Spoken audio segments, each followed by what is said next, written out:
really, I think, gives us a picture of the way in which this kind of culture views something like the cross, or any culture views something like the cross. Matthew 27, 37 to 44.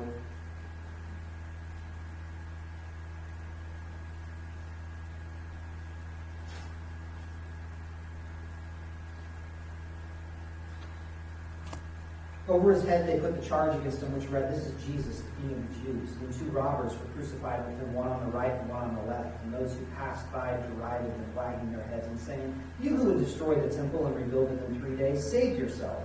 If you're the Son of God, come down from the cross." So also the chief priests, the scribes and elders mocked him, saying, "He saved others, he cannot save himself. He's the King of Israel. Let him come down now from the cross, and we will believe in him.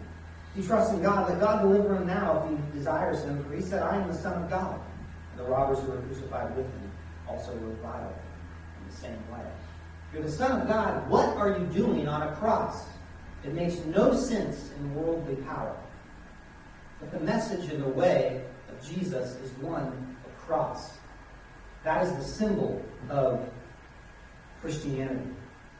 The symbol of true power, real authority, is in the cross. It's not in human achievement. So Paul can boast in human weakness, which is what he does at the end of this letter. Weakness comes up over and over again. All these people are going to boast about all the stuff that they're doing. You know what I'm going to boast in? I'm going to boast in my weakness. I'm going to boast in my limitation, because it's actually in limitation, it's actually in weakness where the power of resurrection comes in.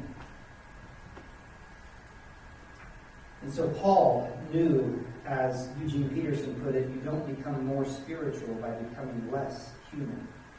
False spirituality is always dehumanize or hyper-spiritualize.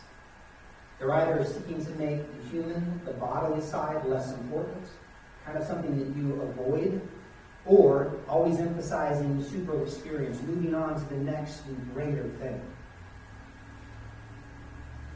But for Paul, there's no such thing as a super apostle. There's no super Christian.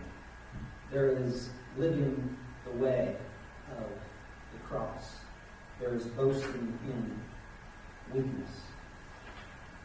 I read one article that I thought was really good on weaknesses, Paul's and ours, and I think it helps flesh some of this out. It said human resources do have their limits, and Paul discovered them, not because he sought God only there, or because he embraced suffering masochistically to demonstrate his powerlessness, but simply because the demands of his apostolic mission took him to those limits. From the hazards of ancient travel, the perils of persecution, the anxiety and depression incurred by his pastoral responsibilities, Paul learned that when God equipped him for his apostolic ministry, he did not turn him into some kind of Superman or angel immune from danger, untouched from weariness or stress. On the contrary, precisely his apostolic ministry made his ordinary, limited human capacities plain for all to see. Yet Paul found that such weakness was not, after all, an impediment to his ministry. Somehow, and it may well have seemed strange to him at first, the power of the gospel became all the more apparent and effective.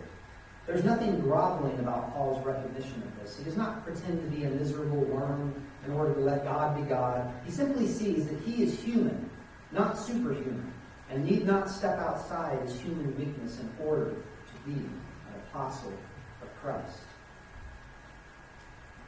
So we see that human weakness, human limitation, is actually something in which we can embrace and something in which God can use to show his great power and his great sufficiency. But the sufficiency of God can do, not in what we can do. But I think we have to be careful, because boasting in weakness does not mean self-pity. It doesn't mean walking around, woe is me. Boasting in weakness is actually a sense in which we can boast in the fact that we are human, that we do have limitations, that we do have physical hurts, physical pains, that there may be things in life that have been difficult. But that can actually be a place where God's